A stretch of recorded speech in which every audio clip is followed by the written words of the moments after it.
Hello everyone, কি অবস্থা সবার? কেমন আছেন? আশা করি সবাই ভালো আছেন। আর এই মুহূর্তে আছি আমি লালন শাহ সেতুতে। লালন শাহ সেতু বাংলাদেশের পদ্মা নদীর উপর নির্মিত একটি সেতু। কুষ্টিয়ার বিখ্যাত বাউল সম্রাট লালন শাহের নামে এই সেতুর নামকরণ করা হয়েছে। সেতুটি হার্ডিন ব্রিজের পাশেই অবস্থিত। আর এই দুটি সেতু পদ্মা নদীর উপর অবস্থিত। কুষ্টিয়া ও পাবনাকে বিভক্ত করছে এই পদ্মা নদী। আর আমি আছি রূপপুর পারমাণবিক বিদ্যুৎ কেন্দ্রের একদম কাছাকাছি এলাকায়। আমার সামনে যে বিশাল স্ট্রাকচারগুলো দেখতে পারতেছেন, এটা বাংলাদেশের ইতিহাসের সবথেকে বড় বিদ্যুৎ প্রকল্পের একটি। তাহলে চলেন আজ আপনাদেরকে নিয়ে যাই সেই রূপপুরের দিকে। লালন শাহ সেতুতে দাঁড়ানো একদমই নিষেধ, তারপরেও অনেকটা সাহস নিয়ে দাঁড়াইছিলাম যে এখান থেকে কিছু ছবি তুলবো। তাছাড়া সেতুর উপর থেকে এত সুন্দর দৃশ্য, এক পাশে যেমন পাওয়ার প্ল্যান্ট দেখা যাচ্ছে, আর আমার বাম পাশ দিয়ে দেখতে পারতেছেন সেই হার্ডিন ব্রিজ। হার্ডিন ব্রিজ দিয়ে শুধু রেল যাতায়াত করতে পারে, আর লালন শাহ সেতু দিয়ে অন্যান্য যানবাহনগুলো যাতায়াত করতে পারে।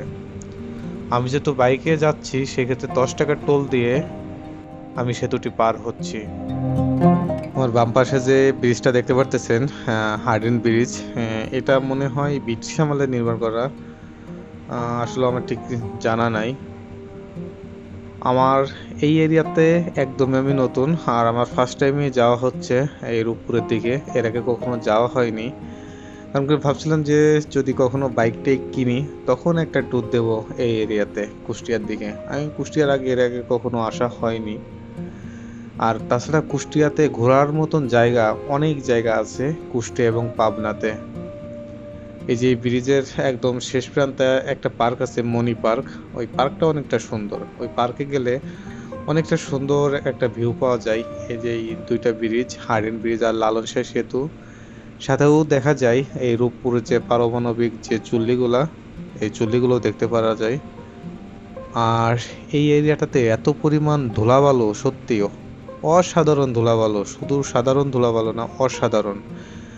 যেহেতু এই নদী এলাকা, আর এই নদীর কারণে এই নদী থেকে বালু উত্তোলন করে, আর বালু উত্তোলন করে রাস্তাতে ছিটাইতে ছিটাইতে যায়। আর এটা রাস্তার অবস্থা রে,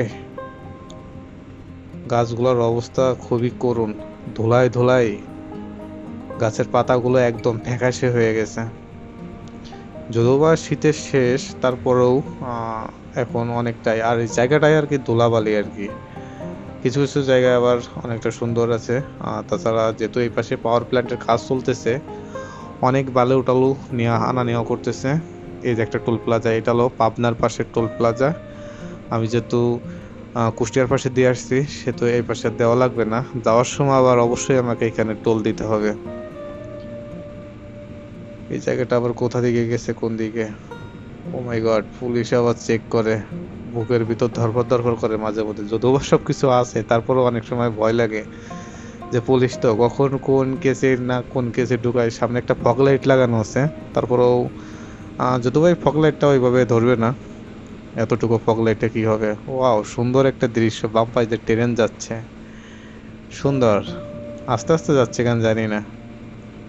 আর আমার সেই ডান পাশেই সেই রূপপুর পারমাণবিক বিদ্যুৎ কেন্দ্র।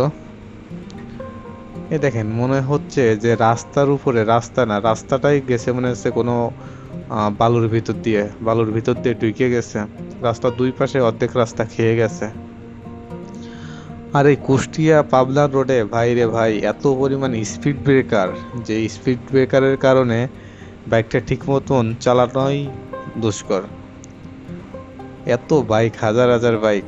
এইখানে যারা মনে কাজ করে তাদেরই বাইকটাই হবে হতবা। সবগুলো ঢেকে রাখছে, আর যে পরিমাণ ধুলাবালু, ঢেকে না রাখলে যার যার বাইক সে আইসা চিনতে পারবে না কোনটা কার। আর এখানে দায়িত্ব আছে বিজিবি, দেখতে পারলাম বিজিবি, আর্মি, জানি না আর কোন কোন বাহিনী আছে। যদিও এখানে ইউরেনিয়াম নাকি আছে, এরকম কিছু একটা, সেটা দিয়েই মনে হয় সবাই শিফট চলতেছে। আর এখন বাজে 12:30। শীতের সময় একটু ফ্যাকাশে ফ্যাকাশে, আকাশটা একদমই ক্লিয়ার না। জায়গাটা তো আসলে পুরো বালুময়, যেখানে যাই সেখানেই বালুতে বালুতে অন্ধকার। ওই সামনে মনে গোল চত্বর, এখান থেকে সব দিকে করছে। পাবনা বামে চলে গেছে জোর। সামনে যে একটু দাঁড়াবো, সামনে যে একটু চাটা খাবো, তারপরে আবার ব্যাক করব কুষ্টিয়ার দিকে।